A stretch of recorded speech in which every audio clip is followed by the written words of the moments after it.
This is Sparta! Kinda.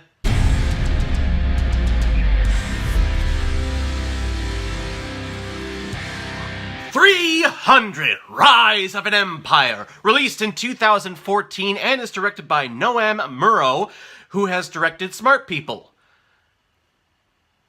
That's it. The film stars Sullivan Stapleton, Eva Green, Lena Headey, Hans Matheson, David Wenham, and Rodrigo Santoro. 300 Rise of an Empire is dealing with the Persian invasion of Greece from the first 300 film, but this time we focus on the conflict with the Athenians and the naval forces of Xerxes' army. And we also see the origins of Xerxes, the god king, and the origins of his commander of his fleet, Artemisia. Now, I actually like the Athenians as opposed to the Spartans from the original 300 movie. While the Spartans are badass and tough SOBs, the Athenians are more cultured and more civilized people. But they can still kick some butt. Where the Spartans thought that the greatest accomplishment that you can have would be to die on the battlefield, the Athenians are like, no, we like to win and we like to live. The best accomplishment is to go fighting and then come back alive. What a concept. So yeah, I like the Athenians. Now again, this is a sequel to the original Zack Snyder 300 film,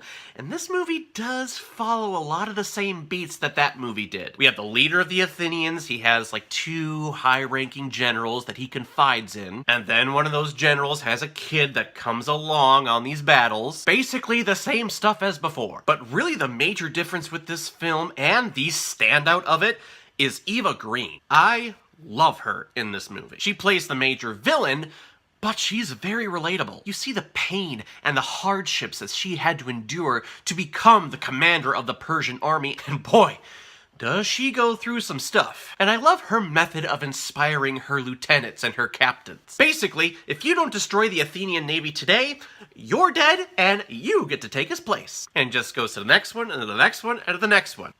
Great motivation. It's just great seeing Eva Green in a good role again. Before I saw this movie, the last thing I saw her in was that Tim Burton shitfest known as Dark Shadows, and that movie is basically the skid mark on the underpants of the film world, partially due to her acting, which was really out of the blue because she is a great actress, and it was just really nice to see her have a strong performance again. Now, I do know that this movie was in development for a very long time. Now, the first movie was very successful because it was very innovative. We've never seen really a comic book translated to the moving picture screen before that way. And I think that most of the success that it had was due to the fact that it came out before Game of Thrones. Game of Thrones is such a popular show that whenever a Sword and Sandals movie comes out, typically it gets compared to Game of Thrones. This one came out before, so there was no comparison. But the sequel, Rise of Empire, unfortunately came out in 2014, which was right in the heart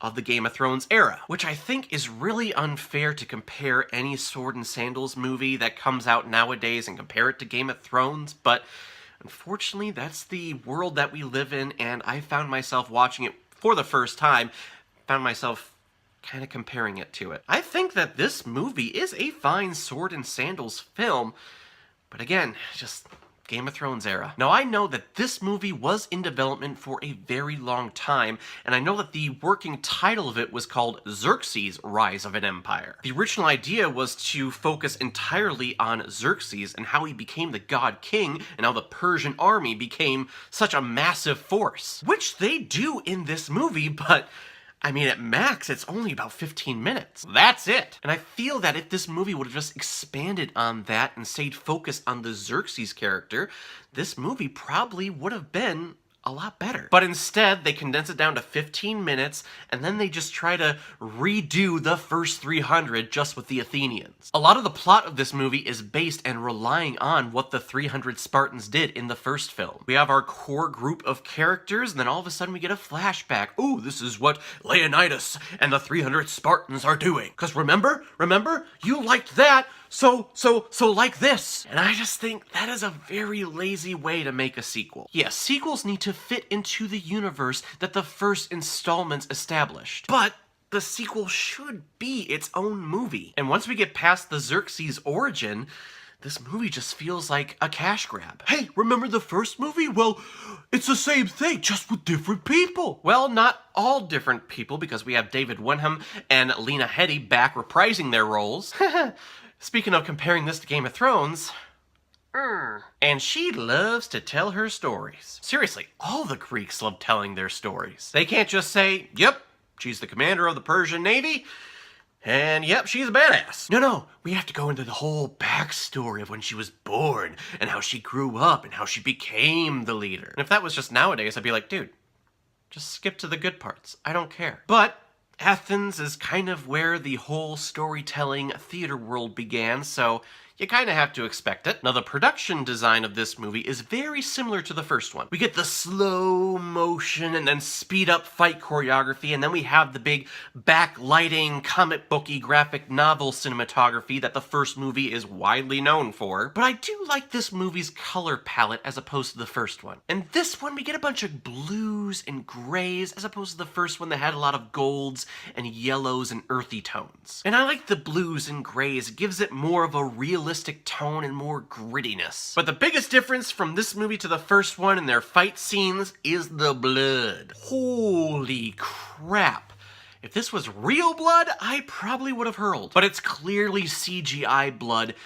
And that blood spatter is just happening every 2 seconds in every fight scene. At first it was cool, but then it was just like, hey, look, we're rated R. We got blood. Well, we got blood, and we also got an awesome sex scene in the middle of the movie. No, seriously, this is not like one of those Hollywood sex scenes. They go at it. And I gotta say, I appreciate movies that show two people just kind of going at it as opposed to the Tom Cruise Top Gun love scene. Boom, boom, boom, boom, boom. Boom, boom. Sorry about the lighting on that last part. I just don't want to readjust it. So in the end, 300 Rise of an Empire is a serviceable sequel to the more popular first installment, but I feel that it just didn't have the same magic as the first one. There are things to really like here, though. I like the culture of the Athenians, I love Eva Green in this movie, and I like the change in the battle settings. But this movie is basically trying to be the same thing as the first movie, which when it comes to sequels is a big no-no. So I'm gonna give 300 Rise of an Empire 3 out of 5 Blu-rays. Not exactly what I had in mind, but not bad. Alright everyone, now comes my favorite part in my videos where I randomly select which movie I'm watching next. Let's take a look, y'all. Gattaca! I have actually never seen this movie all the way through. I've seen bits and parts here and there. I know my brother was really big into this movie back when it came out, which I would assume like late 90s somewhere. But I do know Ethan Hawke, Jude Law, Uma Thurman's in here. It's one of those sci-fi genre-y pictures, I think, so hey, let's give it a full watch this time. So everyone, have you seen 300 Rise of an Empire? What did you think about it? Or, if you've never seen it before and you stumbled across it because of this video, please comment below, let me know what you thought about it. And when you're done commenting, please like and subscribe to my channel so you know the next time I'm posting my next movie review. So everyone, I will see you next time with my review of Gattaca. So in the meantime, be well, be good to each other, and go watch a movie. Take care, guys.